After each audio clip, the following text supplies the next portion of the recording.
अस्सलामुअलैकुम नाज़रीन, मैं आफ़ताब फांबड़ा आपको फांबड़ा टीवी में खुश आमदीद कहता हूँ। मेरी आज की ये वीडियो इंतहाई अहम है और ये मुआशरे में इंसाफ के अमल को सही मानों में राइज करने के लिए है कि इंसाफ कैसे राइज होता है, और ये तमाम मज़ाहिब में इसके ऊपर अमल किया गया है और इसी को सराहा भी गया है तमाम इस मुआशरों में। इसलिए ये बड़ी इम्पॉर्टेंट है, इसके ऊपर मैं आज बात करूँगा। मैं इस्लाम के मुताबिक आपको बताता हूँ कि इस्लाम में क्या है। अब ये तमाम मज़ाहब में, कोई हिंदू हो, कोई ईसाई हो, कोई ज़रतुश्त हो, कोई क्या उसको कहते हैं, कोई और भी मज़हब हैं, कई मज़ाहब हैं दुनिया में जो मुख्तलिफ़ किस्म के इनके ऊपर अमल करते हैं, उनके तरजीहात हैं या उनकी इबादत मुख्तलिफ़ हैं, लेकिन सब में एक असूल जो अल्लाह ने इंसान को तख्लीक करते हुए जो इसमें बिल्ट इन किया वो है पैमाना। इस बात का पैमाना कि अगर इंसान कोई अच्छा काम करता है तो उसको खुशी महसूस होती है और वो मुतमईन होता है, और ये अच्छे काम की निशानी है। और अगर कोई इंसान बुरा काम करता है तो उसको या तो छुप के करता है या उसके करने के बाद नादम होता है, तो ये बुरे काम की निशानी है। तो हमने ये अल्लाह ने हमें, मैं समझता हूँ कि इंसानों के ऊपर एहसान किया है।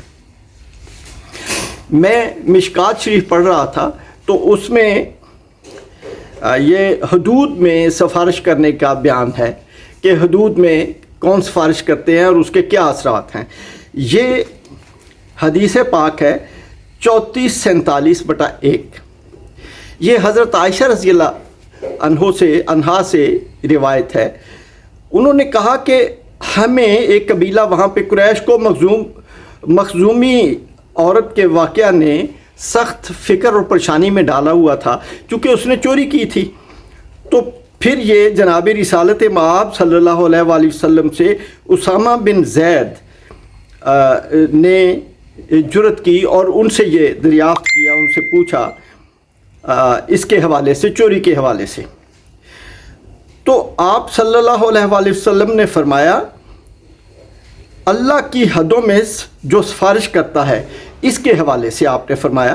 फिर आप खड़े होकर खुतबा दिया और फरमाया, पहले लोगों को इस बात ने हलाक कर दिया कि जब कोई बड़ा आदमी, बहुत इज़्ज़तदार आदमी चोरी करता तो उसको छोड़ देते थे, उसके ऊपर कानून हद लागू नहीं होता था, और जब कोई गरीब चोरी करता उस पर हद कायम करते। और फिर अल्लाह के नबी ने फरमाया कि अल्लाह की कसम, अगर फ़ातिमा बिन्नत मोहम्मद चोरी करे तो मैं उसका हाथ काट दूँ। और ये हदीस मुत्तफ़िक़ अलैह है। आप अंदाज़ा करें कि इसमें दो बातें बड़ी इम्पॉर्टेंट हैं। एक तो ये है कि अल्लाह की जो हुदूद हैं, जो कुरान पाक में अल्लाह ने हुदूद का तयन किया है, जो कोई उन हुदूद में तब्दीली करता है या सिफारिश करता है उसके हवाले से है। वो भी आगे एक हदीस आएगी, वो भी मैं बयान कर दूंगा। और दूसरे नंबर पे चोरी किस चीज़ की है? चोरी एक इंसान दूसरे इंसान की चोरी करता है, कोई चीज़ चुरा लेता है, और फिर कौमी ख़जाने से पैसा चोरी करते हैं लोग, वो भी बहुत बड़ी चोरी है, वो डाका है। लेकिन किसी के ऊपर हद जारी नहीं होती, और हम कहते हैं कि हम मुसलमान हैं और ये इस्लामी मुआशरा है। अगर ये इस्लामी मुआशरा है तो हद जारी होनी चाहिए। अगर हद जारी नहीं होती तो ये इस्लामी मुआशरा नहीं है, क्योंकि हम मिलावट भी करते हैं, हम कत्ल भी करते हैं, हम जना भी करते हैं, शराब भी पीते हैं, और तमाम राइजुल वक्त जो बुराइयां हैं वो सारी हम करते हैं, बल्कि जो पहले ज़मानों में गुजर चुकी हैं हम वो भी करते हैं। इसलिए ये बहुत इम्पॉर्टेंट है कि हम जो उमरा हैं जब वो चोरी करते हैं, वो कौमी ख़जाने से चोरी करते हैं, तो हम उनको क्यों नहीं कुछ कहते, हम उनके ऊपर हद जारी क्यों नहीं करते? ये बहुत इम्पॉर्टेंट है। और जब कोई गरीब आ जाता है तो उसके हाथ भी काटते हैं, या उसको जो भी चोरी की सज़ा रखी हुई है वो चोरी की सज़ा देते हैं। تو ان حالات میں ہمیں یا تو ہم اپنے آپ کو مذہب کا پیروکار نہ کہیں اور اس معاشرے کو جنگل کا معاشرہ کہیں، یا پھر ان حدوں پہ عمل کریں۔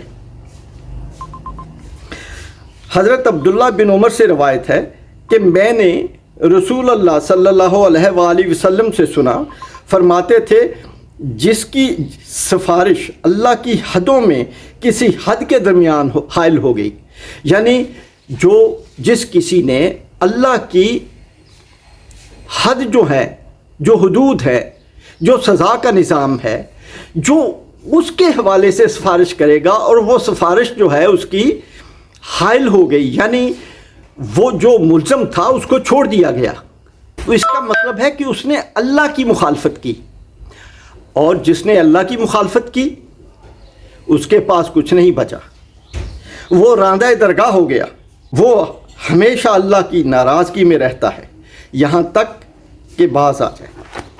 سو یہ بہت اہم ایشو ہے کہ ہم دوسروں کو بچانے کے لیے جو اللہ کی دی ہوئی حدود ہیں ان سے بچانے کے لیے ہم سفارش کرتے ہیں کہ اس کو چھوڑ دیا جائے، یا ہم پیسے لے لیتے ہیں اور بلیک میل کرتے ہیں۔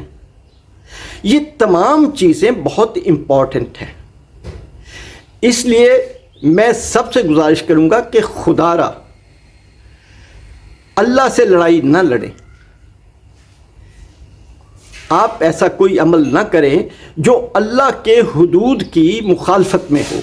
اس کے ساتھ ہی میں سب سے اجازت چاہوں گا۔ اللہ حافظ۔